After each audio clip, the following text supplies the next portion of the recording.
Bizarre quand même, cette entrée en campagne pour notre président. Samedi, il devait faire un meeting à Marseille, mais ça a été annulé. Putain, c'est la deuxième catastrophe pour la ville en moins de 8 jours, après l'annonce de la fin de Plus belle la vie. Putain, c'est la guigne. Willy Revelli met les points sur les i, matin, midi et soir, sur votre France Bleu ou francebleu.fr.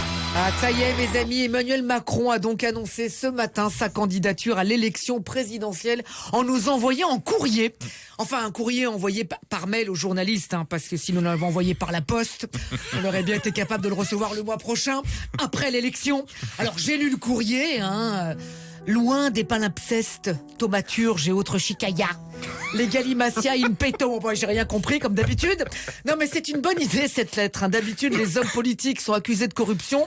Macron, lui, va être accusé de réception. C'est bien. Mais c'est la mode. Hier, déjà, Christiane Taubira en a publié une de lettres, mais une lettre de démission. À peine arrivée, déjà repartie comme une vulgaire candidate de The Voice. Oui, bonjour, je m'appelle Christiane, alors je vous présente ma candidate. C'est bon, allez, merci, dégage, tire-toi. Aucun électeur ne s'est finalement retourné sur elle. Elle retourne donc là d'où elle vient. Elle avait reçu la mention bien plus lors de son élection à la primaire populaire. Je pense que là, pour sa campagne, on peut lui mettre un dans ta gueule moins. Et c'est déjà bien payé. Pourtant, c'est dommage, elle était créditée de 2%. Aïe, ça s'est joué à un poil. Un poil de Nikos, donc un gros poil, mais enfin un poil quand même. Bizarre quand même, cette entrée en campagne pour notre président. Samedi, il devait faire un meeting à Marseille, mais ça a été annulé. Putain, c'est la deuxième catastrophe pour la ville en moins de 8 jours, après l'annonce de la fin de Plus belle la vie. Putain, c'est la guigne. Là, il se présente via un courrier. Et tu vas voir qu'il serait capable de nous faire le débat dans l'entre-deux tours sur WhatsApp. Parce qu'il en a plus rien à foutre. T'es mignon, toi, avec ton pouvoir d'achat. Il y en a un en Russie qui a un pouvoir d'achat, et ça la capte un petit peu plus.